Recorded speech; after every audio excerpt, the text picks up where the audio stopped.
I'm so glad you're joining me today. Today is all about the disappearance of Suzanne Lyall. So, get your comfy spot, get your favorite drink, and I have some citrus tea today. And let's get going. Okay, Suzanne was born in 1979 and was a pleasant surprise to her mom and dad, Mary and Doug, who already had 2 teenagers. Her mom says she was reserved but smart, focused, and hardworking. Suzanne was last seen on March 2nd, 1998, exiting a CDTA bus at Collins Circle on University of Albany campus after leaving her job at Bags in the Crossgates Mall.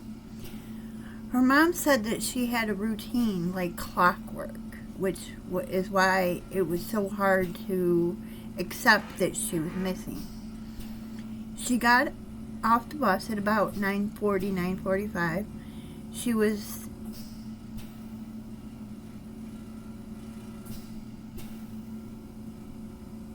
wearing a long black trench coat, black shirt, and blue jeans. She had a black tote bag, book bag. She was a sophomore and was talented in operation of personal computers, and her favorite band was Rush. She had been wearing a 14-karat fluted bow ring, a silver medallion, inscribed with a runic character that looked like a black style letter S. She might have been wearing a 14-karat gold flower cocktail ring. She has a light brown birthmark on her left calf, a mole on her left cheek beneath her earlobe, and a surgical scar on her left foot. She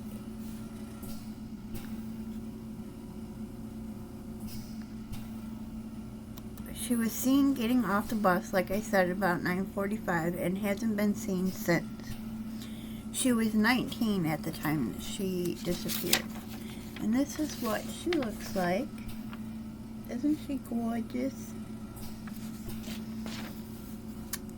For her mom, it's left a huge hole in her heart that's never been filled. Not knowing has got to be horrible. I couldn't imagine. I'd rather know than the thoughts that go through. I just couldn't imagine. She's taken that grief and channeled it into action, advocating for missing persons across the nation. Suzanne, or Susie as some would call her, grew up in Ballston Spa in upstate New York. Now, I've never heard of it. With her parents and siblings, a sister, Sandy, who was 9 years older, and Steve, her brother, who was 12 years older. So she was a surprise. When Susie started kindergarten, her brother had started his first year at college, and he came home just about every weekend to spend time with his little sister. Now, Mom said when she was real little, they would fight over whose room she was going to sleep in that night. Susie loved to sew and write poetry, but her biggest passion was computers. When she turned 10, her dad got her first computer. By the time she was 12, she was taking the computer apart and rebuilding it. She was fascinated by the fact that she could dial up all these local bulletin boards and talk to other people over the computer, end quote, Mom said. She went on to say, quote, I think she felt like this was a good outlet for her. She always said she was shy, end quote.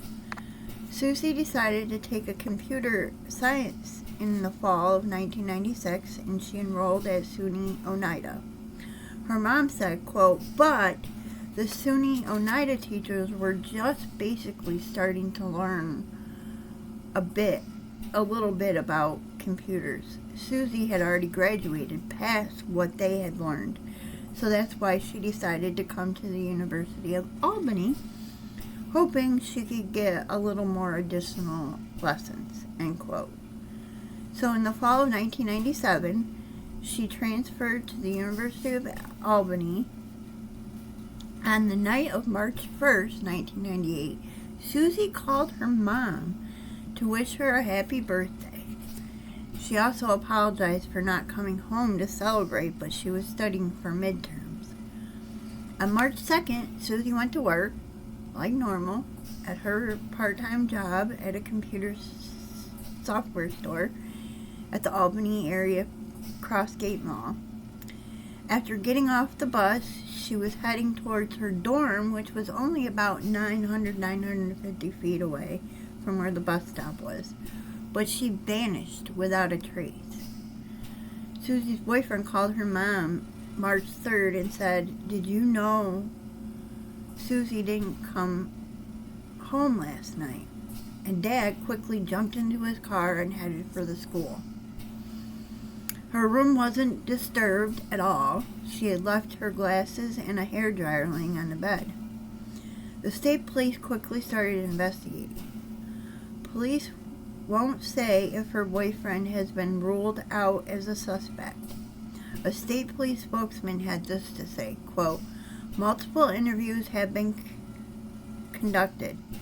Given the status on the investigation, New York State Police will not be discussing who is or who has or has not been ruled out as people of interest in this investigation," end quote. In just the first months, over 400 acres were searched for Susie, including the campus, the Crossgate Mall, and local bike paths. After a few months, the case went cold, sadly. The Lyalls became their own investigators. Mary and Doug founded the Center for Hope in 2001. It's a nonprofit that provides resources for families of missing persons. They also created the playing card program, where 52 pictures of missing people were printed on a deck of cards, and these decks were distributed in New York jails. That's a pretty cool idea. They also made some coasters with pictures of missing Albany area people on them and handed them out to local restaurants and bars. They pushed for Suzanne's Law, and it was signed by President George W. Bush in 2003, and it keeps law enforcement from imposing a waiting period before accepting missing person reports for young adults between the ages of 18 and 21. So instead of telling them, oh, wait 24 to 48 hours, they jump right into action. In 2007, the Susan Lyall Campus Security Act was signed into federal law, requiring campuses to make a written safety plan with local law enforcement. Susie's mom said, quote,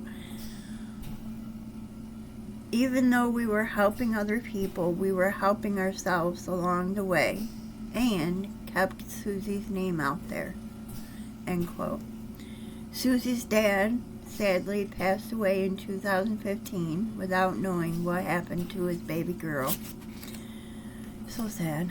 Susie's mom still, after 50 years, lives in the same house and has left Susie's room mostly the same, including a collection of bunnies that she had sewn and sold as a teen.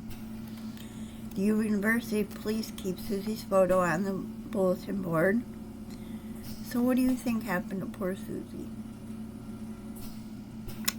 Okay, so next week it's a local case about a man named David Huff who killed his whole family.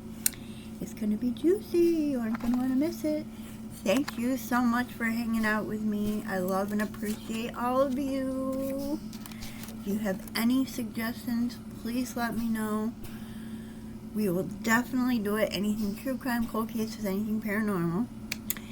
If you enjoy hanging out with me, please hit that like and subscribe button, and don't forget that bell so you don't miss an episode.